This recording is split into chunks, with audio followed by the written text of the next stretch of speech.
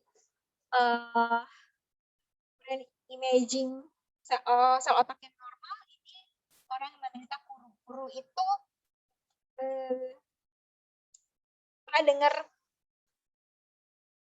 pernah dengar bovine spons encephalopathy atau mad cow disease, penyakit sapi gila? Pernah dengar nggak? Pernah, Bu. Nah, oke. Ya. Kuru itu adalah mad cow disease tapi pada human, pada manusia. Jadi kalau bahasa latinnya kan bovine spons encephalopathy, bovine itu artinya sapi, spons itu artinya lubang, encephalo itu otak, pati penyakit. Berarti penyakit berlubangnya otak pada sapi. Jadi otaknya bolong, otak pada sapinya bolong gitu ya. Kelihatan perilakunya adalah sapinya jadi ngegigitin sapi lain. Padahal kan sapi kan harusnya herbivora ya, dia makannya rumput. Tapi pada sapi gila dia makannya sapi lain gitu. Jadi sapi terdekatnya dia pengen makan gitu. Jadi kayak kanibal sama sapi gitu ya. Terus dia goyang gitu ya, dia nggak bisa jalan mantep gitu. Dia jalannya kayak mabok gitu, kayak sapi mabok. Nah, kayak gitu. Makanya disebutnya mad cow ya, sapi gila. Gitu. Kalau pada manusia nama penyakitnya kuru ya. Sama di kalau kita ngelihat bagian otaknya sama kayak si sapi yang tadi metong, itu bolong otaknya, ini putih-putih nih berarti bolong nih.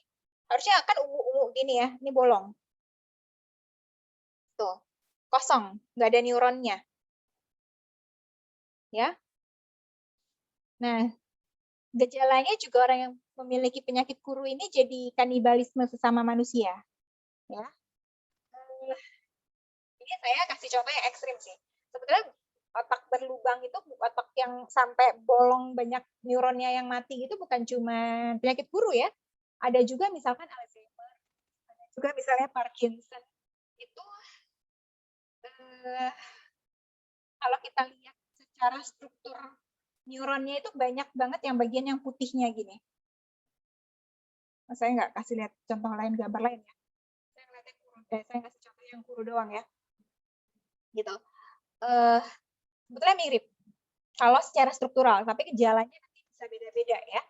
Kalau kenapa bisa kejadian kayak gini?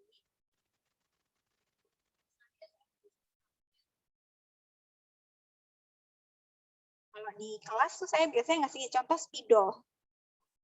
Oke, ini ada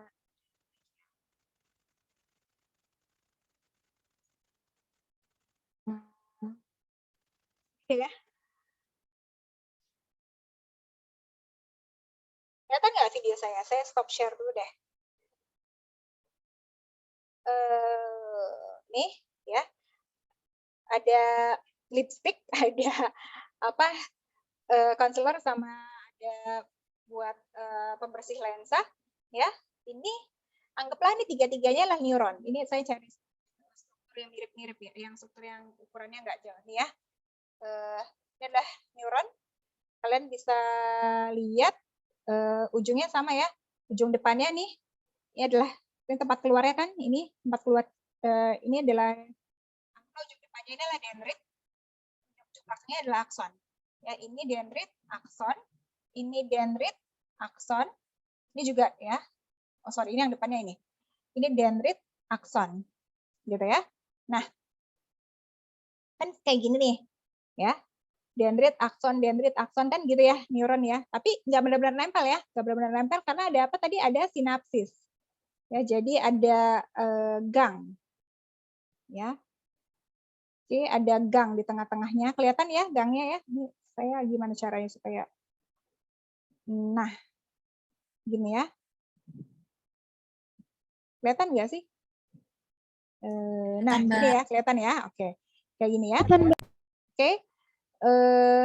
Nah, ini kalau misalnya salah satu neuronnya itu mati ya. Ini kan ada 3 neuron ya, anggapnya ada tiga neuron. Salah satu neuronnya mati, yang tengah mati gitu ya. Nih, sinapsisnya semakin gede ya, jarak sinapsisnya karena dari akson yang ini ke dendrit yang ini kan semakin gede ya, semakin panjang gitu ya jarak sinapsisnya. Tadi ya kan cuman 1 jari misalnya ya antara dendrit ke akson, ini jadi banyak nih ya. Jadi sepanjang ini, selebar ini. Nah, kalau misalnya terlalu lama regenerasinya gitu,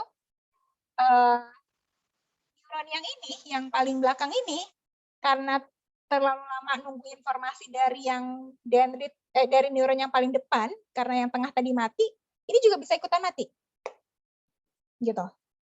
Ya, karena kayak nggak berfungsi gitu, ya nggak berfungsi, kelamaan dan terima informasi nggak bekerja, akhirnya dia inaktif kelamaan terus mati, gitu.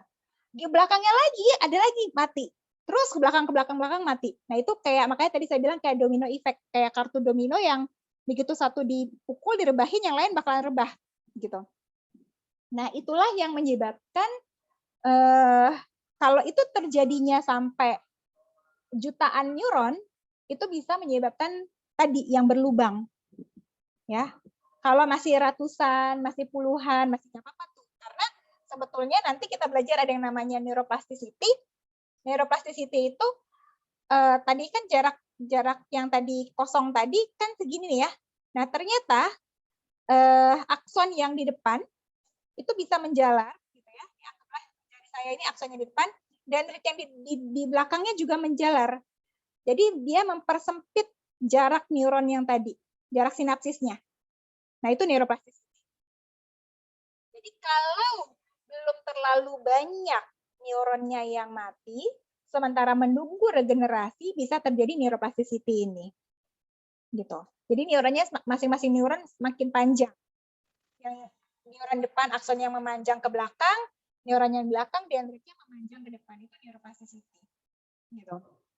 Tapi kalau sudah sampai jutaan, ya susah, lama gitu, nggak nyambung gitu kan, sampai yang terjadi kalau di gambar tadi kayak putih, hilang, bolong gitu ya.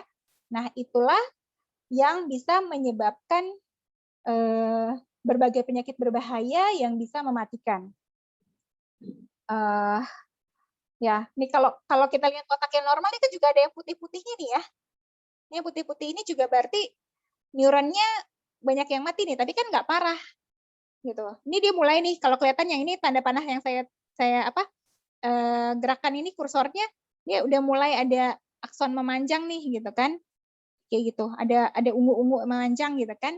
Nah, kalau ini putihnya banyak banget kosongnya, kayak gitu. Lebih susah lagi membentuk neuronnya gitu kan, neuroplasticity-nya gitu. Ya. Kalau penyakit Kuru ini jadi saya sedikit cerita aja ya. Persamaan selain bentuk neuronnya yang bolong banyak kayak gini, jadi mirip sama bovine sponge encephalopathy. Persamaan penyakit Kuru dengan bovine sponge encephalopathy adalah tadi sempat saya sebutin terjadinya kanibalisme sama manusia. Ya. Kalau bovine sponge encephalopathy terjadi kanibalisme sama sapi. Ya, sapi makan sapi. Kalau penyakit Kuru manusia makan manusia ya. Nah, terjadi di salah satu suku terpencil di Papua New Guinea. Jadi nggak di Indonesia ya, di Papua New Guinea. Ada suku yang kanibal ya, karena mereka sebetulnya bukan kanibal secara bukan sadar ya. Jadi mereka itu punya tradisi. Kalau ada anggota keluarganya yang meninggal, itu tradisi terhadap mayatnya itu adalah dengan cara orang yang hidup makanin mayat yang orang yang meninggal itu, supaya orang itu masih menjadi bagian dari mereka. Misalkan anaknya meninggal nih, ayah dan ibunya makanin si anak ini supaya anak itu masih menjadi bagian dari hidup mereka. Menurut kepercayaan dan tradisinya seperti itu. Ya. Jadi sebetulnya dia bukan makanin daging orang yang ada orang hidup nih dimakanin, nggak gitu sih sebetulnya. Tapi jadi dia makanin jenazah keluarganya gitu ya. Kan ada tradisi kan yang dikubur, yang dibakar kayak gitu. Nah, kalau suku tersebut dimakan gitu ya. Nah, ternyata begitu awalnya kan seperti itu, tapi akhirnya kayak semacam nagih gitu ya. Akhirnya mereka juga jadi makanin yang manusia lain gitu ya. Biasanya pendatang atau ada yang dihukum gitu ya, dimakanin kayak gitu. Dan perilaku mereka jadi aneh, dan begitu ada penelitian tentang orang-orang ini, ternyata begitu diteliti otaknya ini menderita ya ini bolong-bolong kayak gini ya, mirip dengan yang terjadi pada bovine sponge encephalopathy. Ya nggak jangan takutnya. Apa ya, saya ceritain sedikit ya. Jadi kenapa sih sapi bisa makan sesama sapi? Kan aneh ya, kan sapi herbivora, ngapain makan sesama sapi? Gitu. Ini dulu tulisan saya waktu ikutan lomba karya tulis mahasiswa waktu saya kayak kalian ya. Kalau kalian mau ikut LKTM, saya mati ya. Jadi para ilmuwan di Inggris sekitar tahun sebelum tahun 1990-an ya atau 1980-an, saya agak lupa deh. Mereka itu berusaha meningkatkan kuantitas protein sapi, gitu ya. Kan protein sapi ini misalnya 100 sapi itu punya 50 kg protein misalnya ya, satu sapi. Nah, ilmuwan Inggris ini pengen jadi 100 gitu, naik 2 kali lipat gitu ya. Gimana caranya ya? Gini aja, kita bikin sapinya makan ayam. Jadi kan nambah tuh protein sapinya. Dia bukan cuma sekedar makan sapi, tapi juga makan bukan cuma dapat protein dari si sapi itu sendiri, tapi juga dapat protein dari ayam. Kayak gitu. Nah, tapi kan sapi nggak makan ayam. Gimana caranya ya? Gitu kan. Nah, akhirnya dibuat pelet dari ayam. Jadi makanan sapi yang pelet gitu, jadi dibikin daging ayam dibikin sampai jadi serbuk-serbuk kayak pelet gitulah, dikasih ke pakannya sapi. Nah, secara fisik bisa sapi makannya, kan kayak makan serbuk-serbuk gitu. Tapi secara kimiawi sapi kan nggak punya enzim untuk mencerna protein hewani. Dia kan herbivore, dia bisanya ya mencerna rumput gitu kan. Nah, terus akhirnya protein hewani yang masuk ke dalam tubuh sapi itu masuk ke berusaha dicerna oleh sistem pencernaan yang nggak bisa, cuman berubah bentuk doang, jadi namanya prion. Prionnya beredar dari pembuluh darah sampai ke otak, sampai kemanapun gitu ya, sampai ke organ-organ sapi lainnya, berusaha dihancurkan oleh sel-sel yang terkena si prion itu, sel darahnya juga ngancurin segala macam, tapi kan juga ada yang beredar sampai ke otak. Gitu. Nah, sel darah berusaha ngancurin, setiap sel berusaha ngancurin, sel yang kedapatan sama prion ini berusaha ngancurin, nggak bisa hancur.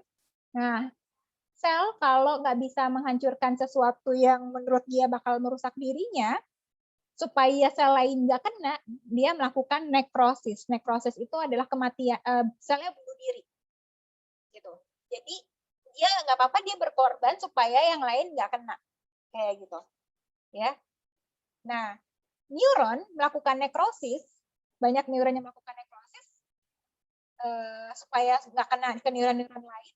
Tapi kan neuron tadi saya bilang ketika dia melakukan nekrosis itu dia susah regenerasinya. Kalau sel darah nekrosis dia gampang regenerasinya.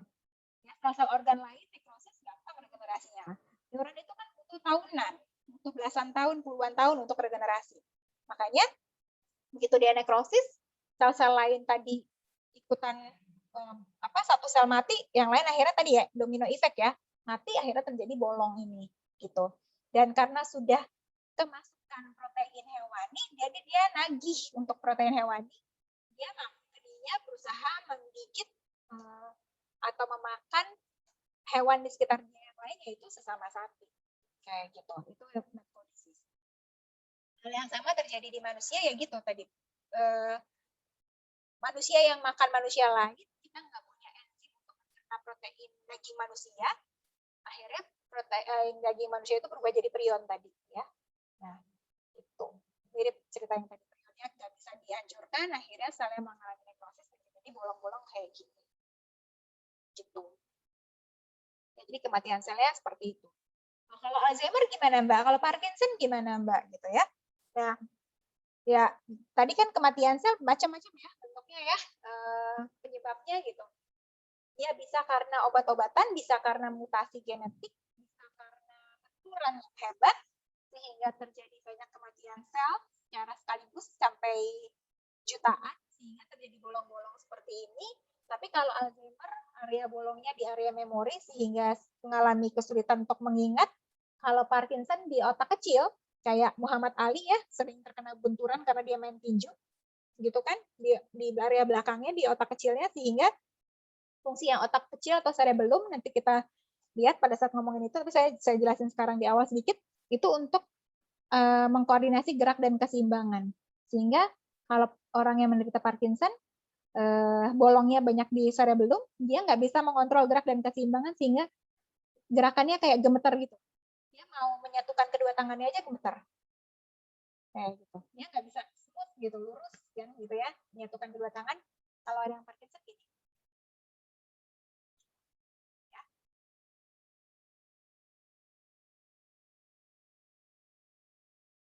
Oke, dan tadi saya sebutin tentang neuroplasticity ya. Ini harusnya neuronnya yang normal segini, sebanyak ini, tapi kalau banyak yang mati, akhirnya antar neuron dan dendrit berikutnya saling memanjang. Kayak gini, neuroplasticity. Jadi kemampuan sel neuron untuk eh, membuat apa ya, menjalin koneksi baru gitu antar neuron. Gampangnya saya gitu. Ya.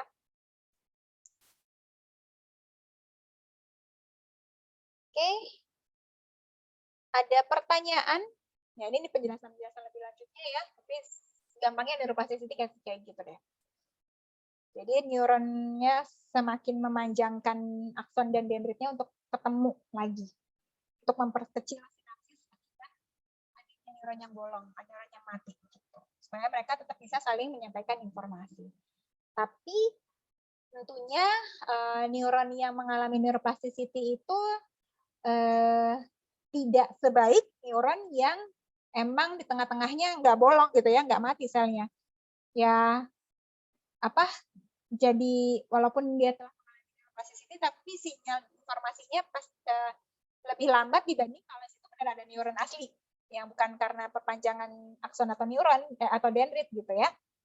Jadi kayak lebih loadingnya lebih lambat gitu, lola gitu ya. Tapi ya mendingan dibanding mati gitu selnya, dibanding bolong, dibanding nggak ada gitu. Jadi neuroplasticity itu sekarang juga banyak digunakan, jadi bisa dirangsang ya, bisa dirangsang dengan teknik medis tertentu, biasanya pakai listrik atau ada obat-obatan tertentu untuk mengobati para penderita Alzheimer kayak gitu, dan mencegah supaya Alzheimer-nya nggak semakin parah atau stroke gitu-gitu juga ya, karena pakai teknik neuroplasticity tersebut. Oke, sekian presentasi dari saya. Apakah kalian ada yang mau nanya? Silahkan. Oh ya, saya minta bantuan untuk salah satu dari kalian untuk screenshot ya, karena saya pakai laptop. Saya lagi nggak di kampus, saya lagi di rumah. Kalau saya pakai laptop, karena sudah upgrade Zoom, saya nggak ngerti dia kalau upgrade Zoom-nya yang sekarang ini, kalau kalian nggak on kamera, itu nggak bisa kelihatan nih. Kayak saya screenshot nih, cuma ada Salma dan Kamila. Gitu ya. Jadi udah gitu nggak bisa ke slide yang berikutnya gitu. Malah lebih jelek ya hasil upgrade-nya. Tapi kemarin otomatis upgrade. Ya, jadi tolong ada yang screenshot ya. Yang mungkin Zoom-nya belum di-upgrade, bisa screenshot biar semuanya kelihatan. Oke. Ada pertanyaan? Ada komentar? Gimana? Kelas B? Materinya lebih susah atau lebih mudah dari yang kemarin? Atau sama aja? Gimana?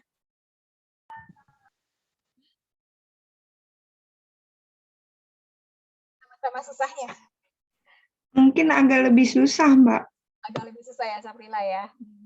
Ya, yang paling susah nanti minggu depan. Neurotransmitter, itu susah banget.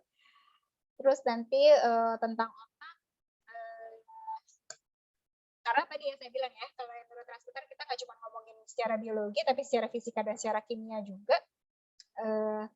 Terus di situ yang tentang otak itu banyak hafalan, karena bagian-bagian otak ya, bagian otak ini fungsinya buat apa, otak yang ini bagian fungsinya buat apa, kayak gitu. Terus hormon juga gitu, hormon ini dihasilkan oleh kelenjar apa, fungsinya buat apa, kayak gitu. Bahnya ya, terus tentang indera itu ya paling susahnya adalah bagian-bagian mata misalnya ya, atau jalur inderanya kayak gitu. Yang lain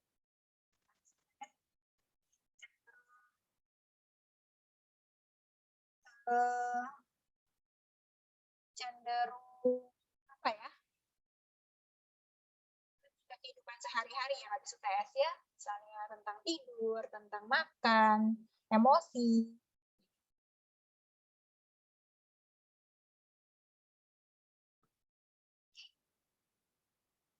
Pertanyaan nggak? Nggak ada? Nggak ada komentar? Saya ingin bertanya, Ya, silakan Syauki. Syauki saya. Ya. Kan tadi yang untuk penyakit sapi gila itu kan karena terjadinya apa? Tidak bisa mencerna kan? Sapi tidak bisa mencerna apa? Protein Daging sapi, protein sapi. ya. Protein Dan hewani. itu juga sama kan halnya dengan manusia. Tapi setahu saya dulu waktu itu saya baca pas kecil tuh, seingat saya itu karena manusia itu terjangkit sapi gila itu karena memakan daging itu yang apa? Daging sapi yang terjangkit. Ya, oke, pintar Syauki pertanyaannya. Ya, sapi, jadi beda. Manusia bisa terjangkit sapi gila, bisa, ya. Tapi yang tadi saya jelaskan, penyakit kuru itu bukan manusia yang makan sapi gila. Itu dibedain itu satu ya. Oke. Jadi ada dua Jadi hal itu nih. suatu hal yang berbeda. Ya, satu hal yang berbeda. Kalau yang Oh, penyakit kuru itu manusia yang makan manusia lain. Gitu. Ya. Kalau pernah dengar siapa? Sumanto ya. Dulu yang orang yang makan manusia banyak itu ya. Nah, dia kalau ya. diteliti otaknya itu juga bolong tuh. Dia pernah penyakit kuru juga tuh. Gitu. Nah, tapi ada juga tadi sapi gila yang dipotong ya. Kita sebagai manusia makan sapi gila yang dipotong itu kita juga mengalami penyakit yang mirip ya, terkena infeksi mad cow disease. Gejalanya juga kayak orang yang terkena penyakit kuru, gitu. Jadi kayak pengen makan daging orang atau daging yang jadi kayak gitu juga. Terus otak kita juga bolong, gitu. Ya, kok kan kita makan sapinya, Mbak? Iya, tapi tadi saya jelaskan ya bahwa di ketika sapi itu berusaha mencerna protein hewani tapi gagal, dia kan cuma mengubah bentuk protein itu jadi namanya prion. Nah, si prion ini berusaha dihancurin kayak gimana pun sama semua sel, tapi nggak bisa tetap jadi prion. Tapi dia bukan lagi protein hewani, dia udah berubah bentuk namanya prion. Gitu. Dia sebetulnya nggak bahaya, sebetulnya ya. Cuman bentuk jadi zat yang asing. Sistem imunnya makhluk hidup, sistem imunnya manusia, sistem imunnya sapi gitu ya, itu kalau ngelihat sesuatu yang asing pengennya bawanya dihancurin aja, tapi nggak bisa-bisa, apalagi dia bentuknya udah aneh, udah berubah. Jadi kita itu terkena mad cow disease gara-gara si prionnya, gara-gara protein hewani jadi prion si sistem pencernaan sapi. Gitu. Prion masuk ke dalam tubuh kita nggak bisa olah juga. Jadilah kita juga mengalami infeksi mad cow disease ini, gitu. Ya, jadi sistem tubuh kita tuh curigaan ya, segala sesuatu yang kita anggap asing kita anggap bahaya, gitu. Jadi ya kita serang duluan. Tuh, sama kayak orang yang mengalami alergi ya, misalnya alergi coklat kan nggak bahaya sebetulnya, gitu ya. Tapi buat orang yang mengalami alergi coklat dianggap berbahaya karena dianggap zat asing oleh tubuh dia.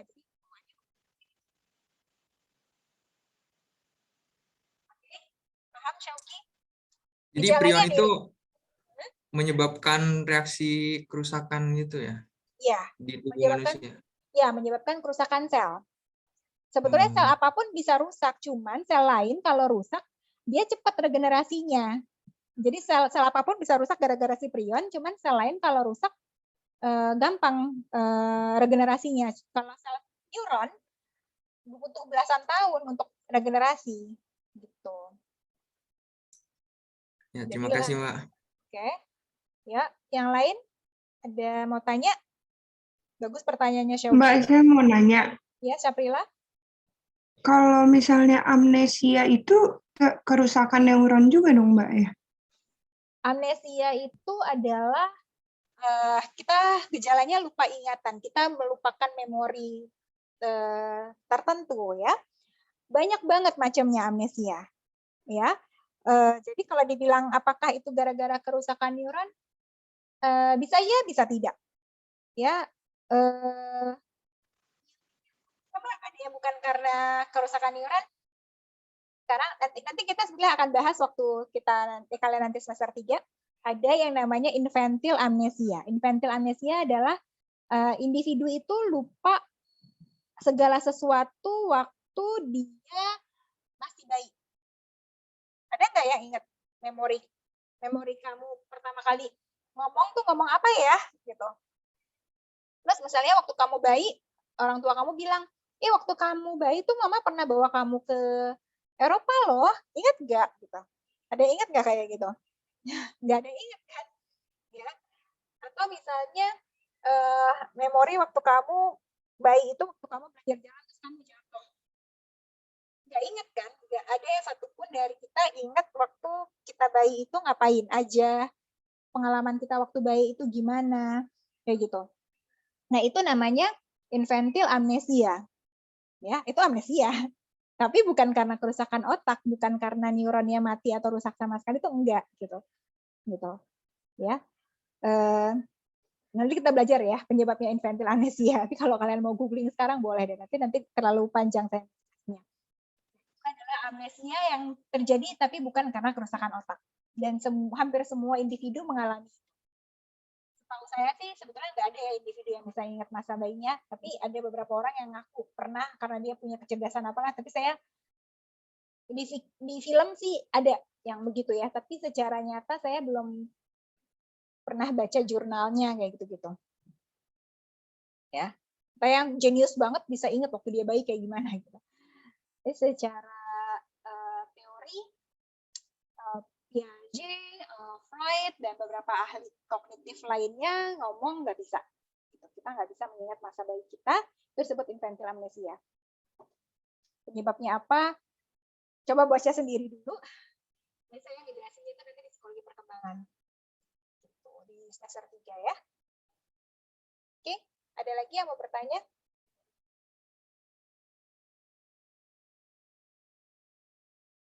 Ya, tapi tadi pertanyaan Saprila, ya, sebagian besar amnesia ya, karena kerusakan neuron. Ya, amnesia itu jenisnya macam-macam, ya, kayak gitu. Makasih, Mbak. Oke, ada lagi yang lain?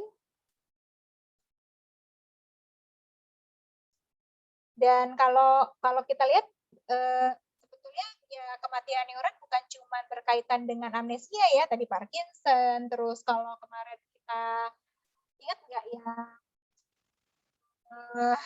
yang ada batang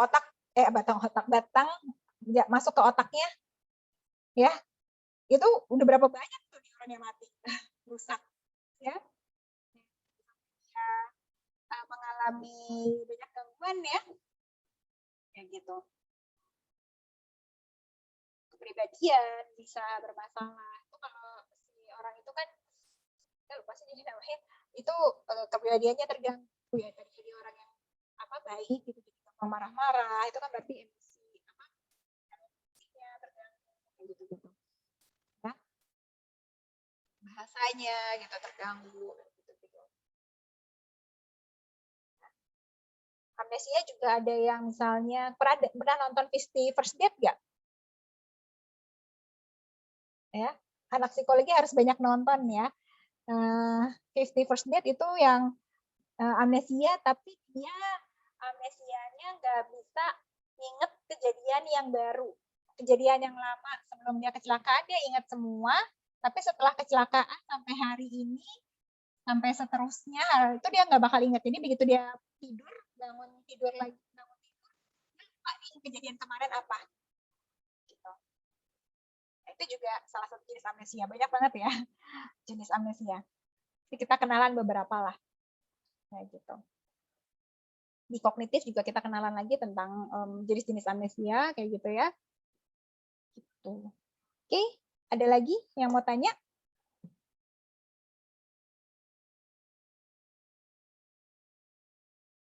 Nggak ada? Ya, saya sih nggak menugaskan, nggak saya tugaskan secara, oh kalian harus ini ya gitu, enggak, tapi saya menyarankan sebaiknya dibaca dulu tentang neurotransmitter, terus repolarisasi, sinyal listrik gitu ya. Boleh baca, boleh nonton di YouTube, terserah kalian deh enaknya gimana, dapetin informasinya supaya nanti pada saat saya menjelaskan pekan depan udah. Karena ini materi yang paling susah ya. Materi paling minggu depan itu materi yang paling susah. Terus saya lagi coba apa namanya, bukan diagram ya, apa bukan market, apa sih kok saya jadi lupa namanya, otak ya, otak. Kita akan praktikum. Saya minta perwakilan kelas B yang mungkin rumahnya di Jakarta sudah divaksin 2 kali. Saya memang dan diizinkan oleh orang tua, dekat untuk ke kampus, entah punya kendaraan pribadi atau dekat ke kampusnya gitu ya, mungkin rumahnya di sekitar UP. Saya pokoknya memudahkan lah kalian untuk ke kampus, mungkin sekitar 3-5 orang. Kalau bisa ada cowoknya, jangan cewek doang, atau jangan cowok doang, ada ceweknya gitu ya. Kita akan praktikum itu ya, sekitar 2 atau 3 minggu lagi. Siapin deh kelas B, enaknya gimana kalian yang saling ngobrol. Entah mau caranya, oh banyak yang bisa ada 10 orang Mbak, ya mau diundi kayak caranya atau mau gimana. Silahkan, kayak gitu. Ya tapi persyaratannya itu ya, nggak ada gejala. Saya sih nggak minta harus direpit dulu, nggak usah kayak gitu, nggak apa-apa. Ya kalau bisa direpit dulu sih nggak masalah ya, malah lebih bagus gitu ya. Yang sedihnya kalian yakin kalian aman untuk ke kampus. Perwakilan kelas aja. Oke? Ya. Boleh? Saya serahkan ke kalian ya, saya nggak akan milih langsung ya.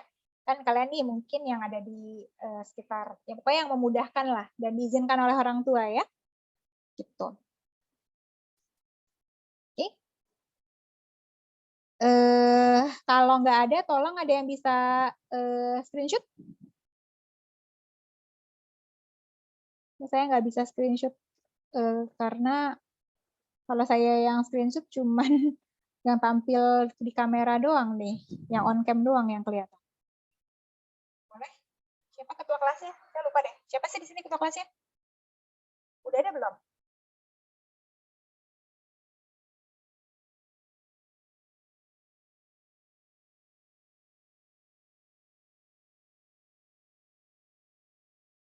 Oke, Sultan, iya nggak apa-apa. Ada? Tadi siapa yang belum? Farhan? Fadlan sama siapa? Keisha? Bentar ya. Saya Iya, Mbak. Oke, Fadlan sama Keisha. Oke. Ya, ini saya screenshot cuman ada 12 orang. Mungkin saya bisa bantu, Bu. Ya, terima kasih Syauki. Boleh. Ini 16 orang Ya. nih saya bisa. Ya, silakan Syauki. Ya, tuh. Slide 1 sudah.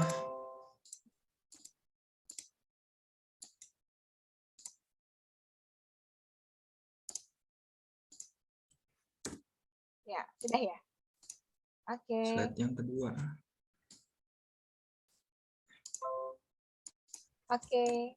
Terima kasih Syauki. Tolong taruh di WhatsApp grupnya ya, nanti saya masukin ke Google Classroom. Oke, terima Oke. kasih semuanya.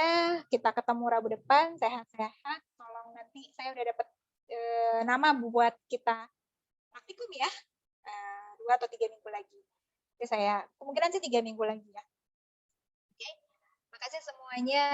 Assalamualaikum warahmatullahi wabarakatuh. Selamat sore. Saya Enna. Waalaikumsalam warahmatullahi wabarakatuh. Terima kasih.